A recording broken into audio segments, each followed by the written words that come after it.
6 and 6, where we cover 6 stories from around the world in 6 minutes or less. With that said, start your timer.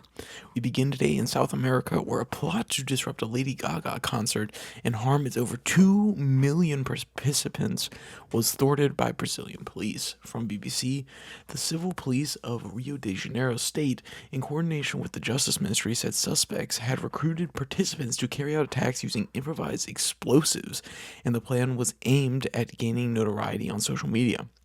The person responsible for the plan and a teenager were arrested, the police said. Lady Gaga's team said they learned about the bomb threat only after media reports the morning after the gig. A crowd of more than 2 million people gathered for the concert, which was free to attend. The alleged mastermind was arrested for illegal possession of a firearm in the southern state of Rio Grande do Sul. End quote. We next go to Africa, where Mali's government is still occupying gold mines within its borders that are run by companies based in other countries. From Reuters, Barrick and Mali's government have been locked in a dispute for more than 6 months after the Lolu Gronkoto, sorry for mispronouncing it, complex, Barrick's largest mine in Mali.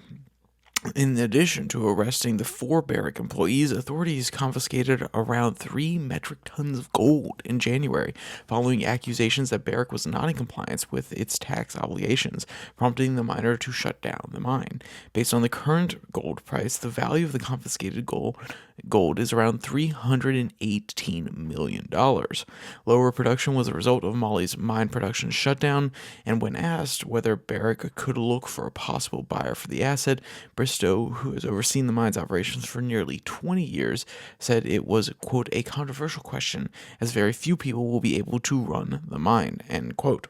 Moving across the Atlantic, where Prime Minister Carney's visit to Washington has defined the next tone in the geopolitical relationship between Canada and its neighbor to the south. From BBC, Mark Carney has told Donald Trump that Canada is, quote, not for sale, as the president raised the prospect of the country becoming the 51st U.S. state while welcoming the prime minister to the White House. Carney did not speculate on timing, saying only that both leaders and their teams would speak again in the coming weeks. Additionally, Carney had said again that he asked Trump to stop calling for Canada to become a U.S. state. He added that he believed it is important to distinguish between, quote, wish and reality. Quote, he's the president, and he's his own person, Carney said. He understands that we are having a negotiation between sovereign nations, end quote.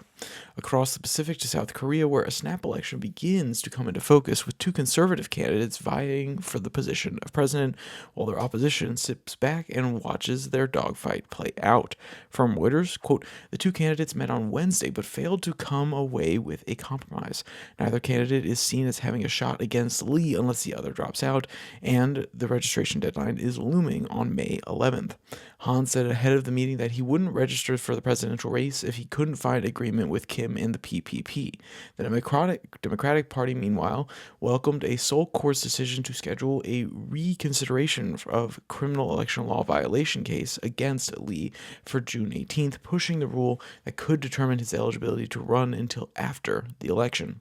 To the south in Australia we go, where Labour's election victory has caused the country's Liberal Party to begin reflecting on their immense loss.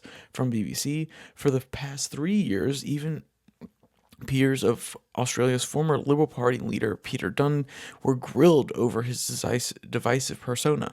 They'd often profess his celebrity status in the north, but on election night it was Dutton's home state that delivered Labour its victory win, with a red landslide ousting the veteran MP from his own seat of Dixon.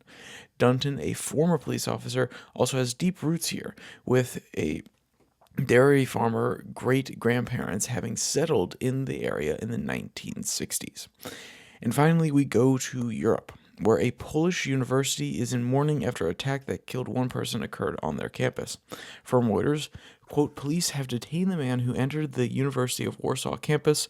1 person died, another was taken to the hospital with injuries, Warsaw police said in a statement on X. They said the incident occurred around 6:40 p.m., when the man attacked people on campus with an axe, adding that the detainee was a 22-year-old Polish citizen. Gazzetta Wyborcze's Daily reported that the attacker was a third-year law student, end quote.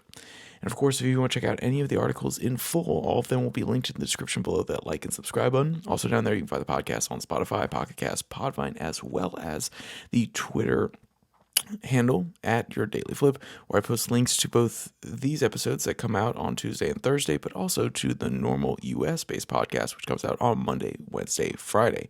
All of them come out at noon, so that's the time you need to return if you're interested in listening to more.